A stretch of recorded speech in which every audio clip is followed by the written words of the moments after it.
This time it's 5 classic race bikes. Now, whether it be Grand Prix racing or production racing such as Formula 750, racing has always had a part to play in moving the designs forward, as well as providing the perfect laboratory for the companies to test new designs. But more than that, of course, motorcycle racing is exciting. It's dramatic and of course it's thrilling.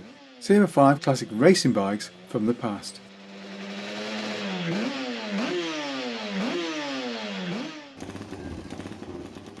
The Manx Norton. Norton's first overhead cam racer had been the CS1 of 1927. The engine was of course a development of the earlier overhead valve engines, but in the case of the CS1, the push rods were replaced by a bevel drive shaft which ran up the side of the engine and powered a single overhead cam at the top end. To help minimise costs, designer Walter Moore used as many of the overhead valve parts as he possibly could in the engine. But nevertheless, his basic single overhead cam design, which would later be copied by NSU incidentally, would form the basis of Norton's racing machines for the next 20 years.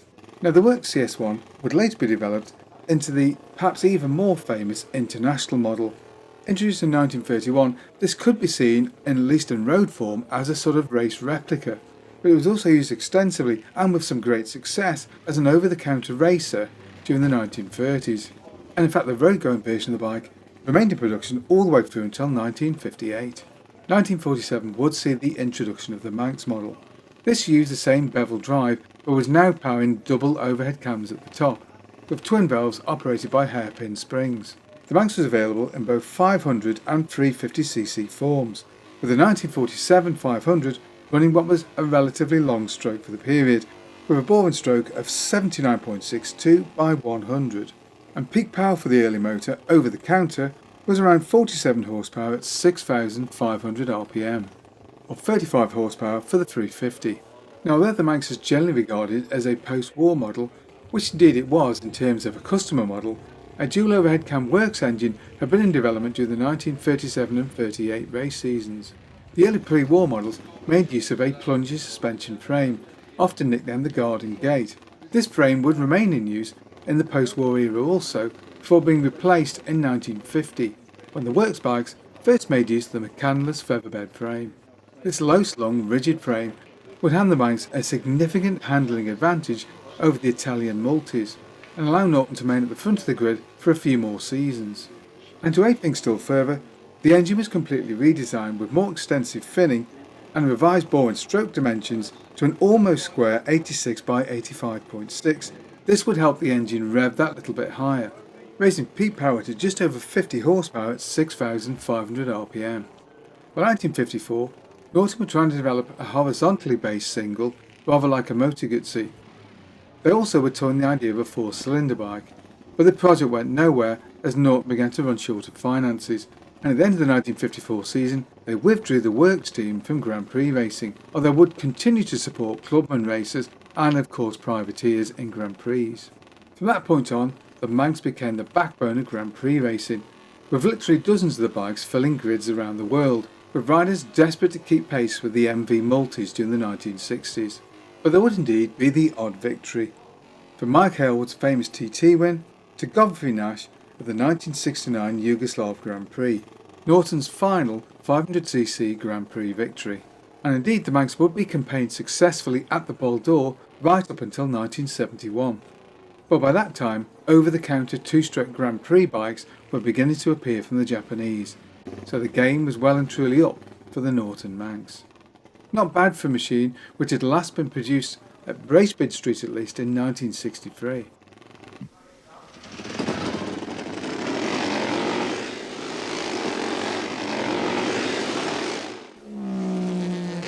The MV3. MV Augusta was founded by Count Domenico Augusta in January 1945 and was an offshoot of the parent company's aviation business. During the 1950s, the company campaigned a 4-cylinder Grand Prix 500 bike, which had carried riders such as John Surtees to the world title. In 1957, when the other Italian companies withdrew from Grand Prix racing due to finances, MV decided to continue and would capitalise by winning 17 consecutive 500cc world titles. However, by the mid-60s, the company was getting increasingly stiff opposition from the Japanese teams, Honda in particular in the 500 class. And it was clear to MV Agusta that their four-cylinder engine was beginning to become obsolete. So in 1965 they introduced the Tray, or three-cylinder, with the intention of using the bike in 1966 to fend off Mike Halewood and the Honda four-cylinder. The engine was a development of the earlier three-cylinder 350 model. It had a capacity of 498 cc's with a boring stroke of 62 by 55.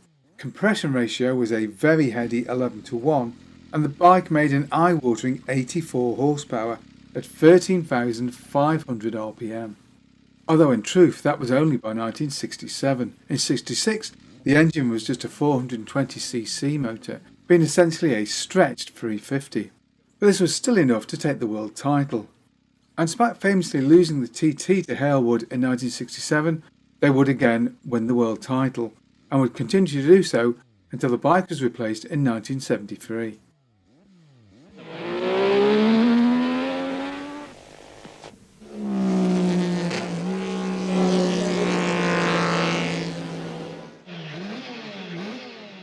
The Suzuki RG500. The RG500 was developed by Suzuki for the 500cc class and was first used in 1974. Designed by Makoto Haas, the engine was a square 4 with disc valve induction, and this basic layout was very similar to designs used by Suzuki in the smaller classes during the 1960s, and was Suzuki's first purpose-built Grand Prix engine in the 500cc class, Suzuki having previously campaigned bikes based on their TR500 road bike. The first version, introduced in 74, used a 495cc engine with a boring stroke of 56 by 50.5. Peak power was said to be around the 90 horsepower bracket at 11,000 rpm. And contrary to popular belief, this means that the two strokes are actually slightly less powerful than the four-stroke late model four-cylinder MVs of the period, which of course is why the MV was so effective on the faster circuits. The Suzuki was, however, much lighter and more nimble, and also contrary to popular belief, being a two-stroke it actually generates more torque than the equivalent four-stroke. And the bike was successful right out of the box, with a second place at the French Grand Prix of 1974 when piloted by Barry Sheene, who would of course go on to win the 1976 and 1977 Grand Prix 500 world titles. And also in 1976, Suzuki made the sharp move of making the Grand Prix bike available to buying customers, putting effective machinery for the first time in years in the hands of privateer racers. Later versions of the engine would run revised 54 by 54 square dimensions for 497 cc's, and this machine would provide Mike Halewood with one last hurrah at the TT.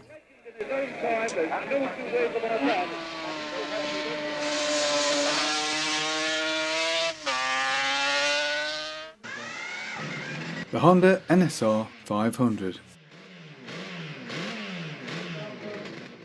Now in some ways the NSR 500 is a slightly controversial machine, simply because Shigeru Honda himself was not a fan of two-strokes, and in fact would develop the oval pistoned 500 bike to try and compete with four-stroke engines. But for Honda, the NR 500 was both an embarrassing and very costly failure. And so Honda would lick its wounds and prepare Plan B. This of course was a three-cylinder Grand Prix bike, which would go on to win the world title, with of course the stunning fast Freddie Spencer at the helm. But they quickly realised that the V3 engine was not going to produce enough power to remain competitive in the long term, and so in 1984 they introduced their NSR 500 V4 two-stroke racing machine. The engine was of course a liquid-cooled V4 with an unusual angle of 112 degrees. The capacity was 499 cc's and the boring stroke was 54 by 54.5.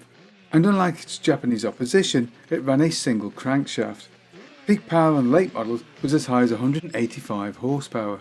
A truly phenomenal figure for a machine that weighed in at just 289 pounds or 131 kilos and just 500 cc's, remember.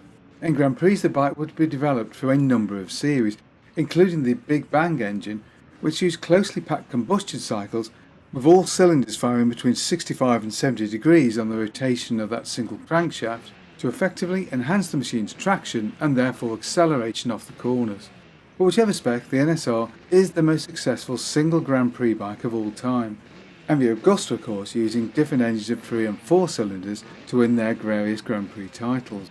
But the NSR would finally win 10 Grand Prix World titles for Freddie Spencer, Wayne Gardner, Eddie Lawson, Mick Doohan, Alex Grivier, and the final of course being for Valentino Rossi in 2001.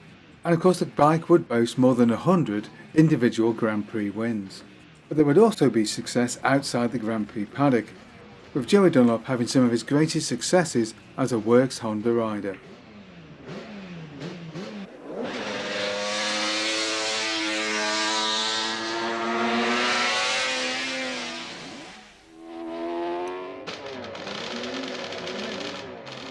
The Yamaha TZ 750. Now Yamaha is synonymous with two-stroke racers, from their tiny 125s, their 250s, and of course early successes with Jarno Saarinen in the early 70s. But it wasn't until the latter part of the 70s with Kenny Roberts at the handlebars that they finally usurped Suzuki from their top spot in the Grand Prix 500 paddock. But there is more to life than Grand Prix racing. And during the 1970s, Formula 750, a precursor to modern superbike, was becoming increasingly popular on both sides of the pond.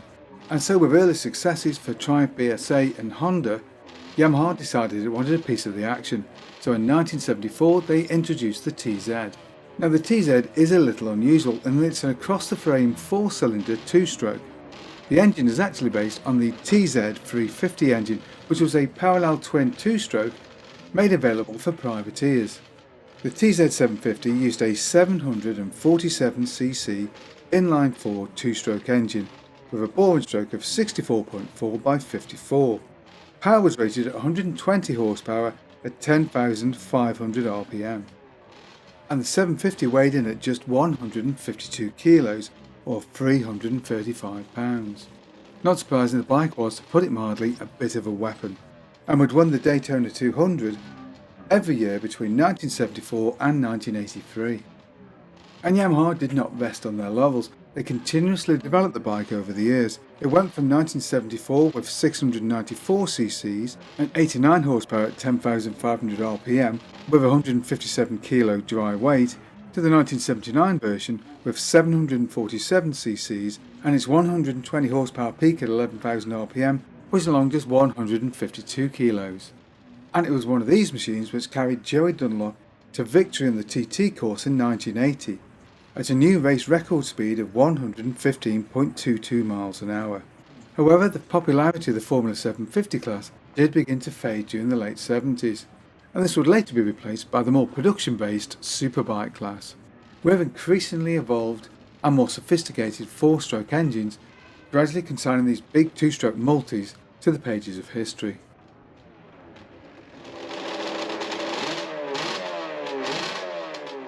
What other bikes or collections of bikes would you like to see us do a video on?